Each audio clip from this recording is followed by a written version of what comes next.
Hey, it's Alan, and I just wanted to let you know that you can now listen to the ongoing history of new music early and ad-free on Amazon Music, included with Prime. History is full of what academics call hinge points. These are singular events that changed everything that came after. Some are obvious and easy to understand with a little hindsight. The fall of the Berlin Wall, for example.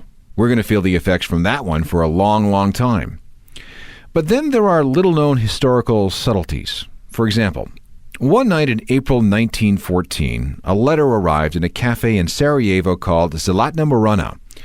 Inside the envelope was a newspaper clipping explaining that the Archduke Francis Ferdinand, a member of the ruling class in the Austrian-Hungarian Empire, was coming to town on June the 28th. Now, the people who read that clipping that night in April in the cafe were members of a terrorist group. They decided then and there that the Duke had to go. So when June 28th came up, one member of this group, a guy by the name of Gavril Princip, managed to catch up with the Archduke's motorcade and shot him in the heart. That assassination was the trigger for World War I and everything in the 20th century that followed. One little newspaper clipping helped set the stage for everything that happened in the entire century and beyond. Ever hear that story? Probably not, unless you're a real student of World War I. Now to the next question. Can something like a rock concert change the world? Well, I think the answer might be yes. There's Woodstock, Altamont, Live Aid, maybe Live 8, we'll see. All those high-profile concert events have had lasting political, social, and artistic implications. But are these the only gigs that change the world? Absolutely not. They're just the most obvious, the ones that most people know. So here's the last question. Over the course of rock and roll history, were there any below-the-radar gigs that eventually had long-term implications? Gigs that had musical effects that were the equivalent of that newspaper clipping that arrived at that Sarajevo cafe in April 1914? Absolutely. We should investigate. This is the Ongoing History of New Music podcast with Alan Cross. Welcome again. I'm Alan Cross, and this is a show about some of the most important, most influential, and most memorable concert events in the history of rock and roll. Now think for a second about the best concert you ever saw. It may have been in a stinky, dirty club. It may have been in an arena, a stadium, or maybe a field someplace. Maybe it was in somebody's basement. Whatever and wherever it was, the show left you with something that you've never really been able to forget, something that you just can't shake. This, of course, is a highly subjective thing. You may have loved the gig, but maybe the person next to you thought it sucked. But if we all step back far enough, perspectives reorganize themselves and change somehow. And we're left with some different and somewhat more objective views of things. And we begin to get an idea of what many people believe to be the greatest concerts of all time.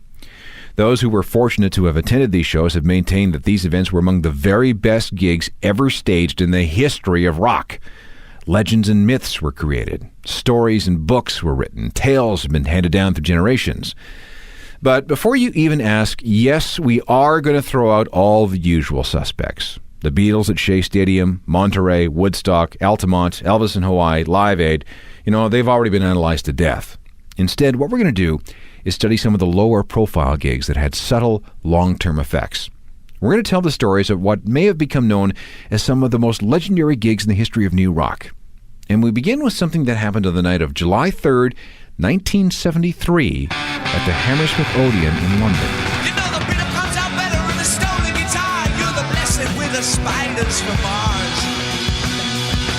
Come on, come on. You really got it, but then go away. Come on. It's hard to imagine these days how big David Bowie had become in England through late 1972 and into 1973. Ziggy Stardust, one of Bowie's first and most enduring of all his alter egos and stage characters, had been the ticket. The whole country was talking about this guy, well, we think it was a guy, who thought he was this bisexual alien dressed up all in glitter. His album, Ziggy Stardust and the Spiders from Mars, was a huge seller, complete with all the required hit singles. It was an extraordinary 18 months in the history of British rock. But while things were going crazy, Bowie wanted out. Bowie had decided that his Ziggy character had run its course, and it was time to get out. Bowie also knew that if he was going to bail, he needed to do it in an appropriately theatrical way. And what better way than to go out on top at the end of a concert in one of London's most famous rock venues, complete with documentary filmmaker D.A. Pennebaker set up to capture everything as it happened. Have a listen. Everybody, this has been one of the greatest tours of our life. We really... I'd like to thank the band. I'd like to thank our road crew, and I'd like to thank our lighting people. Of all the shows on this tour, this particular show will remain with us the longest, because not only is it the last show of the tour, but it's the last show that we'll ever do. Thank you. Oh no, love, you're not alone. You're watching yourself, but you're too unfair.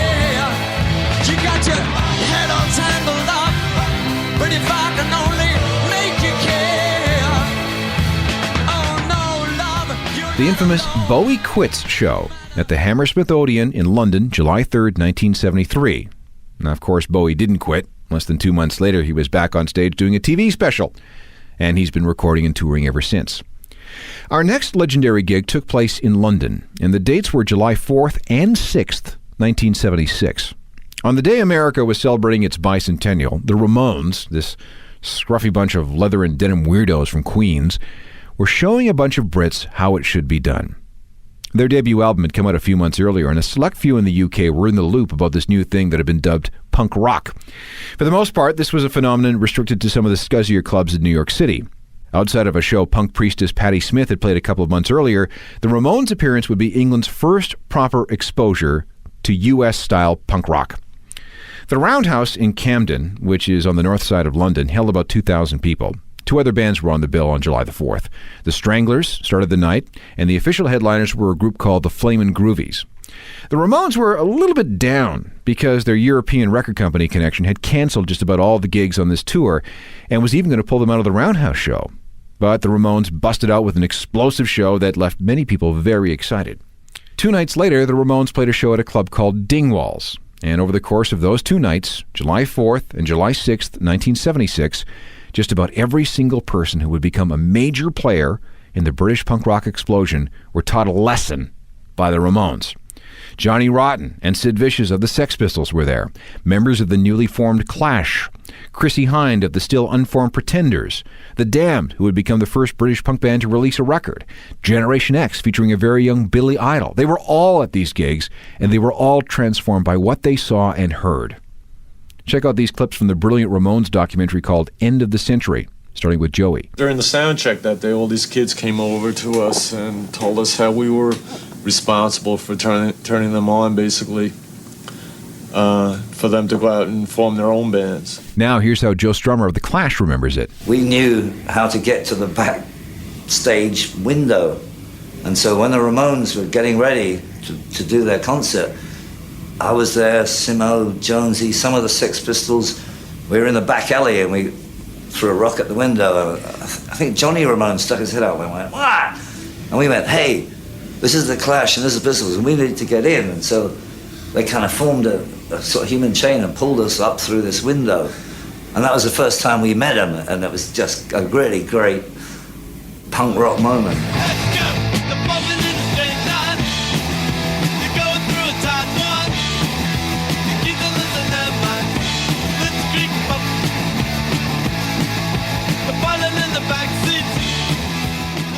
The Ramones conquer England with 2 gigs, July 4th and 6th, 1976.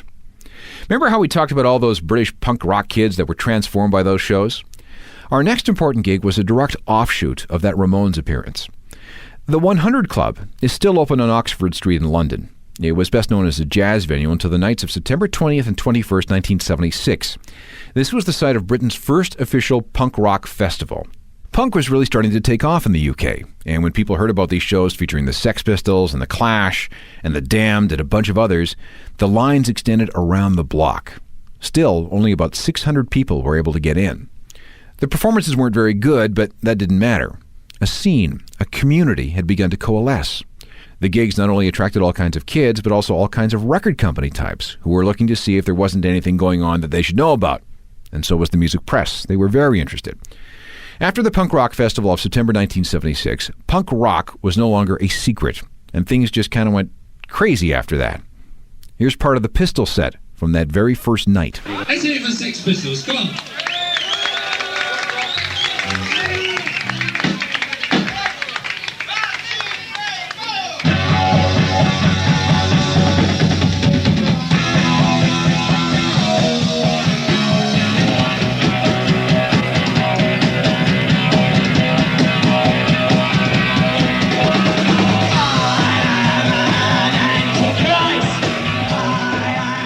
The Sex Pistols, live at the 100 Club on Oxford Street in London, September 20th, 1976.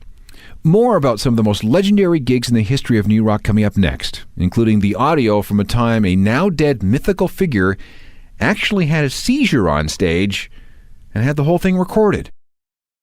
Welcome back to our look at some of the most legendary new rock concerts of all time. And our next story comes with an audio recording of a band in its death throes. By the spring of 1980, things were not going well with Joy Division. Singer Ian Curtis was battling drugs and alcohol. He was having an affair with a Belgian woman while his wife went to work and cared for their baby daughter. And Ian had a severe case of epilepsy, which seemed to be getting worse and worse. The seizures were coming more frequently and without warning. And the medication, when Ian took it, had little effect. And there was little time to rest. Gigs had been booked and the show must go on, right? Ian was terribly depressed. He was talking about quitting the band, moving to the continent, and opening a bookshop. And he started talking about divorcing his wife. Meanwhile, Joy Division's fortunes as a band were looking up. The first album had been a critical success, and there were indications that the just-released second album was also going to do well. A tour of America had been booked, and expectations were high, very high. But it was not to be. The final Joy Division gig was held on May 2nd, 1980 at Birmingham University. The show was recorded. And here's what it sounded like that night. Once the song ends, listen for the cheers.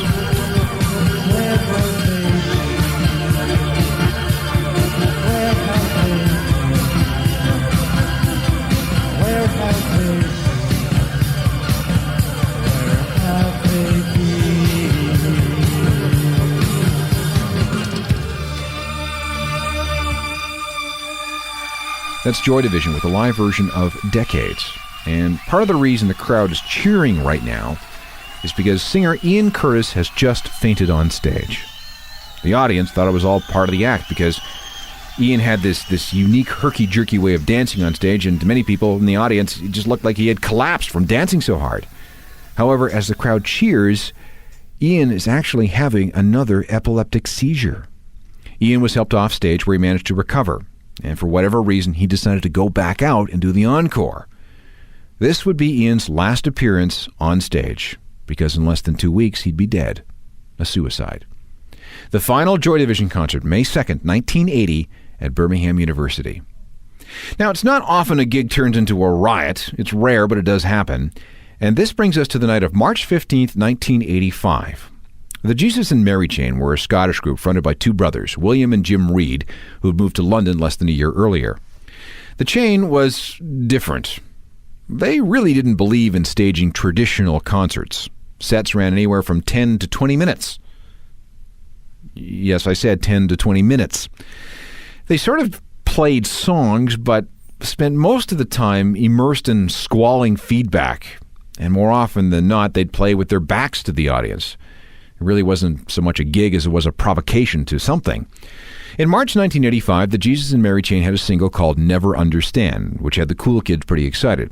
When it was announced that the Chain would be playing North London Polytechnic College, they were lined up around the block. And to make matters worse, the promoters had sold more tickets than the venue could hold. The crowd became impatient and surly. And when they finally got inside, it was hot and cramped. The cops came to check it out, but for whatever reason decided to leave. Then someone from the opening band, a long-forgotten group called Meat Whiplash, threw back a wine bottle into the crowd that had been thrown at them. It's not a good idea because a bunch of people made a serious move to jump on stage and beat the crap out of the guy. The Jesus and Mary Chain were up next, but they kept the crowd waiting a full hour. And when they did appear on stage, they squealed their way through a 20-minute set and then left. Now, if you were there that night, wouldn't you feel kind of cheated? Well, this crowd did. And they were primed for violence. They started throwing beer cans, invaded the stage, and smashed all the gear. And because all the British music press was there, the event received a lot of attention.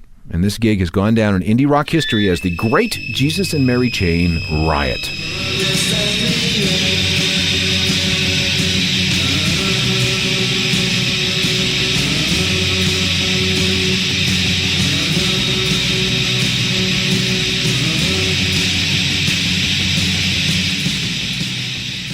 The Jesus and Mary Chain, provocateurs of the Great Riot at North London Polytechnic on March 15th, 1985.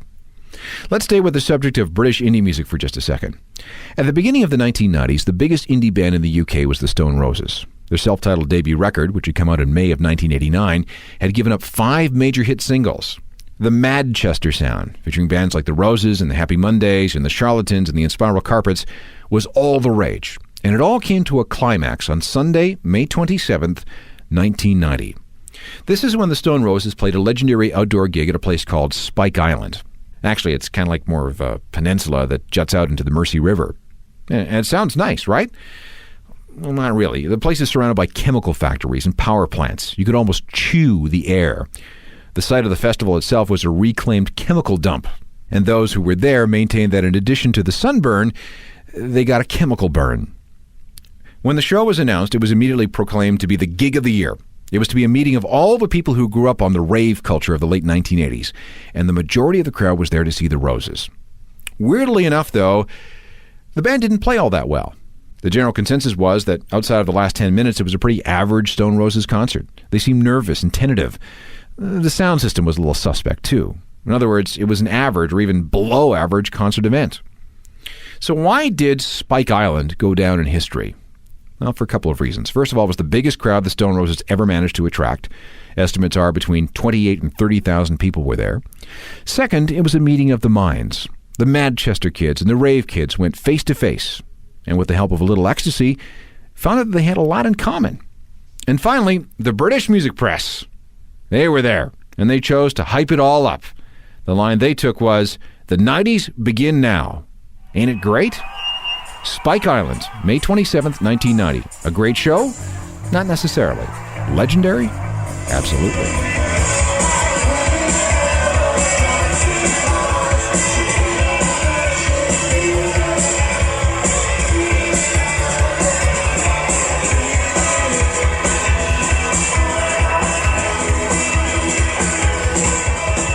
The Stone Roses, with something from their 15-song set, played at Spike Island on May 27th, 1990. We have a few more legendary gigs to cover, including the absolutely awesome 1992 version of the Lollapalooza Festival. Welcome back to our look at some of the most legendary gigs in the history of new rock.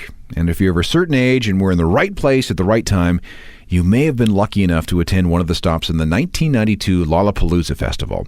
This was the second year of Perry Farrell's traveling roadshow and circus. And looking back, it's really hard to believe that all these big names shared the same stage day after day, week after week. The Red Hot Chili Peppers were there.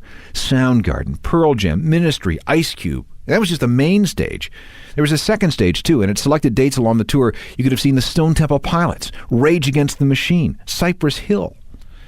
The Canadian stop was at Molson Park in Barrie, north of Toronto. The place was jammed. The energy was just absolutely awesome. And I remember wandering around backstage where all the performers had their trailers and dressing rooms. The door to one trailer was open, and every few seconds a new piece of furniture would come flying out. There's a table, there's a lamp, a couch, another lamp, a chair, a carpet. The last thing to come out of the trailer was Al Jorgensen, the leader of Ministry, and he was carrying this broken bottle of Bushmills whiskey. He had dropped the bottle on the pavement and broken the neck, which was all jagged and sharp, but that didn't stop him from taking long swigs out of the bottle. Then he spotted me. "Hey, come here," he said. "Help me set up my living room." So we took all the furniture he had thrown out of his trailer and set it up on the concrete outside. And when we were done, he plopped down on the couch next to me and said, "Good job. Have a drink." And he handed me the bottle. No thanks, Al. It's kind of broken, and I kind of want to keep all my intestines in good shape, if you know what I mean. "Drink," he said, grabbed me by my shirt, and started to pour. No one died in the telling of this tale, but I gotta admit that I was a little worried about going to the bathroom over the next couple of days.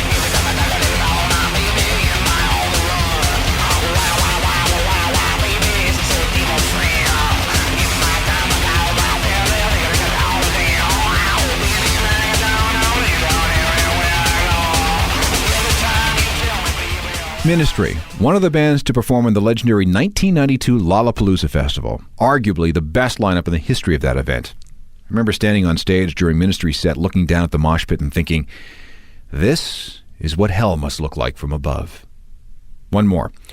Sometimes a single performance can solidify a legend, and this was the case with Radiohead's set at the Glastonbury Festival on June 28, 1997.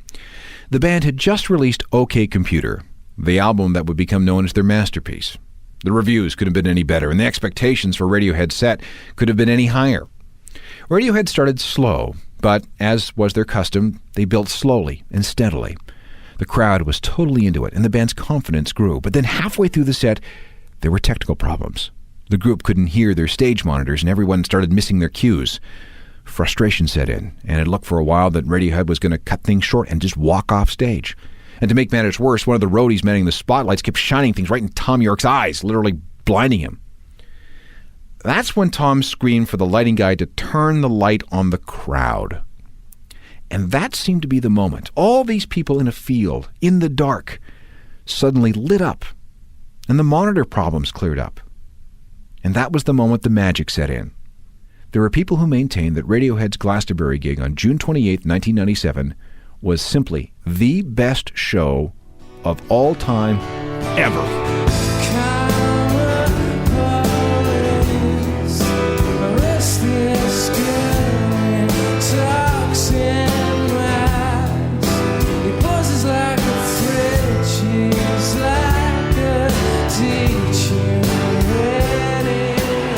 Radiohead and Karma Police from OK Computer. We've just finished covering 8 of the most legendary gigs in the history of new rock. Obviously, though, this is not the final definitive list. There are many others worth consideration. U2's impromptu gig on the streets of San Francisco, the Manic Street Preachers in Cuba, same with Audioslave in Cuba, the Public Image Riot in New York City. There are a couple of Nirvana shows worth investigating, and the first Pixies show in more than a decade. These are all concerts that have gone down in history as being special for some reason. Maybe it was the performance. Maybe it was the hype. Maybe it was something completely unrelated to the music. Whatever the case, they are all unforgettable. And we will come back to this on future shows. Technical production for all this is by Rob Johnston. I'm Alan Cross. You've been listening to the Ongoing History of New Music podcast with Alan Cross. Subscribe to the podcast through iTunes, Google Play, Stitcher, Spotify, and everywhere you find your favorite podcasts.